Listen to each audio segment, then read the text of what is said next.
Namaskaram. I welcome you all to my channel Brainy Educations, and in today's video we are going to study about a poem जो आपकी class 10th में है, जिसका नाम है A Tiger in the Zoo और जो लिखी है लेस्ली नॉरिस ने। जो पोम है वो एक कंडीशन दिखाती है, एक प्लाइट दिखाती है टाइगर की कि वो जब ज़ू में होता है तो उसकी क्या कंडीशन होती है और उसकी जो नेचुरल हैबिटेट होती है, जब उसमें जहाँ पर वो असलियत में उसको रहना चाहिए, जहाँ पर उसको अगर वहाँ पर छोड़ दिया जाए या अगर वो वहाँ पर पलता या बढ़ता तो वो किस हिसाब से रहता। तो इन दोनों में एक कंट्रास्ट दिखाया गया है।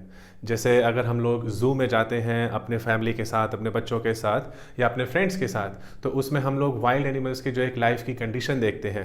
मतलब मैं इसमें ये नहीं कह रहा कि कंडीशन बहुत ज़्यादा ख़राब होती है या उनको बहुत ही गंदे तरीके से रखा जाता है। इस पोम में वो चीज़ नहीं दिखाई जा रही, बट हाँ, जो चीज़ समझाने की कोशिश की जा रही है वो ये है कि जैसे एक वाइल्ड एनिमल जैसे टाइगर, अगर उसको आप एक चार दीवारी में बंद करके रख देंगे तो वो एक अपनी असलियत की जो उसकी हैबिटेट है, जो उसकी असलियत की जो लाइफ है, ओके, जो उसका असली में जो एक लाइफस्टाइल है वो नहीं जी पाएगा। क्यों नहीं जी पाएगा, कैसे नहीं जी पाएगा, उसका क्या एक लाइफस्टाइल था, लाइफस्टाइल इन द सेंस हमारे ह्यूमंस जैसा लाइफस्टाइल नहीं, but being a wild animal वो किस तरीके से एक नेचुरल हैबिटेट में जीता है वो चीज़ इसके अंदर थोड़ी सी बताई गई है। So we will understand about the introduction first. Introduction में थोड़ा सा I'll try to explain you the theme also, okay, कि किस चीज़ के अराउंड जैसे ये रोटेट कर रही है, and then we will jump into the summary analysis. बहुत छोटी सी पोम है और आपको समझने में भी अच्छा लगेगा। Now let's see इसमें ये क्या बोलता है। It says it's a contrast between the tiger's life in the confines of a zoo versus his natural habitat of a forest. तो कॉन्ट्रास्ट दिखाया है, ओके, मीन्स ऑपोजिट चीज़ें, ऑपोजिट व्यूज़ दिखाए हैं टाइगर की लाइफ के, कहाँ पर, एक जू में और एक इसके नेचुरल हैबिटेट में। नेचुरल हैबिटेट मतलब जहाँ फॉर एग्जांपल आप जंगल रख लीजिए या फिर फॉरेस्ट रख लीजिए, जहाँ पर वो असलियत में पैदा होते हैं और फिर रहते हैं, बट जू में उनको जो एक पिंजरे में बंद करके डाल दिया जाता है। इन दोनों के बीच में एक कॉन्ट्रास्ट दिखाया है, ऑपोजिट व्यूज़ दिखाए हैं। Where he wanders without any restrictions, striking terror among the villagers located at the edge of the jungle. तो अब हैबिटेट में क्या बताया है कि हैबिटेट में जहाँ पर वो किसी भी रेस्ट्रिक्शन के बिना रहता है, उस पर कोई भी रुकावटें नहीं होती हैं। मतलब जो उसका नेचुरल हैबिटेट है, जो फॉरेस्ट है या जंगल है, अगर एक टाइगर वहाँ रहता तो उसके ऊपर कोई भी रेस्ट्रिक्शंस नहीं है, उसको रोकने वाला कोई नहीं है। उसको जो करना है वो करेगा, और उसको जो करना है वो क्या है, अपने शिकार को पकड़ना, ओके।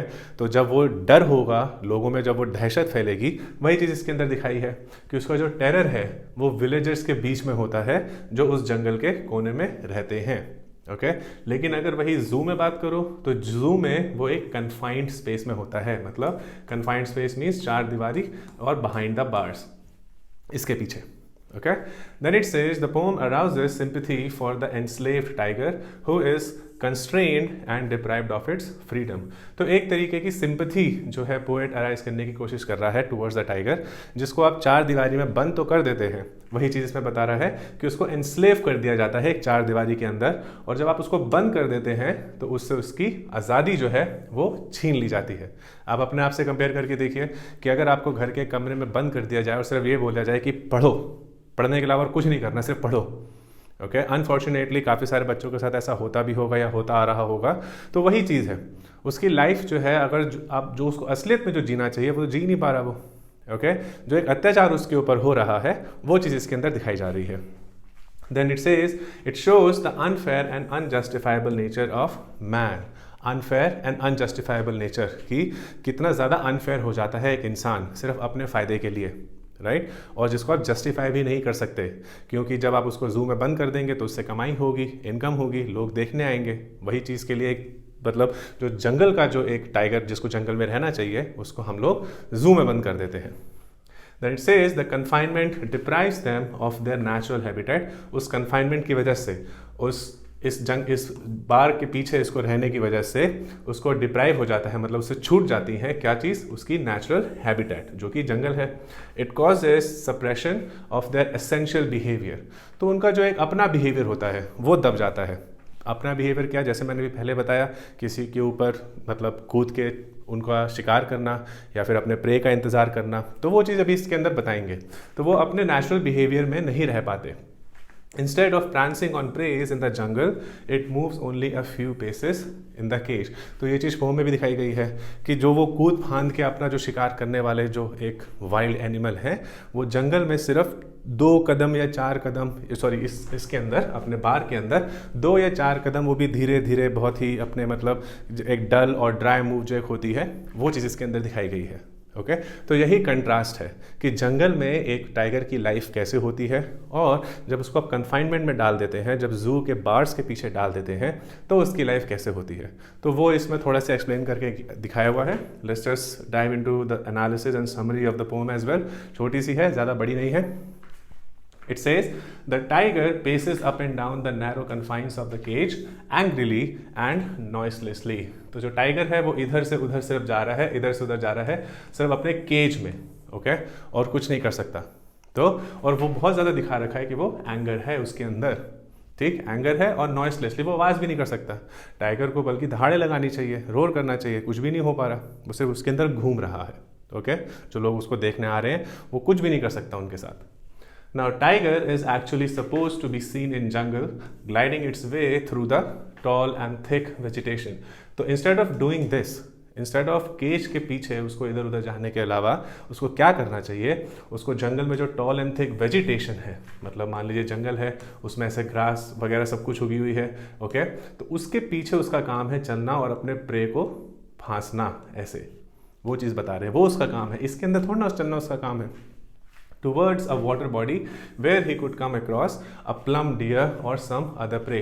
तो जब वो जंगल में ऐसे चलेगा और जब जहाँ पर मान लीजिए एक पॉन्ड है या वाटर बॉडी है कहीं पर, वहाँ पर उसका प्रे अगर होगा, कोई डियर लगा लीजिए, कोई आप कोई जानवर लगा लीजिए, तो जो छुप छुप के इसके पीछे से आएगा और जब अपना प्रे देखेगा तो उस पर अटैक कर सकेगा और उसको पकड़ सकेगा, ओके, खा सकेगा। तो वो उसका नेचुरल हैबिटेट है, ये नहीं है। यही इसमें बार बार एक कॉन्ट्रास्ट दिखाया गया है। Then he is expected to be roaring loudly in his natural habitat. अभी बताया कि उसको क्या एक्सपेक्टेड है, टू बी रोरिंग लाउडली, और इधर कुछ भी नहीं क्योंकि उसका ऑलरेडी सप्रेस हो चुका है सब कुछ। वो कुछ फ़ायदा नहीं यहाँ पर दहाड़ने का, कोई उसका डर नहीं फैलेगा। क्यों नहीं फैलेगा? बिकॉज वो ऑलरेडी बाहर के पीछे है। लोगों को क्या डर लगेगा, वो सिर्फ हंसेंगे।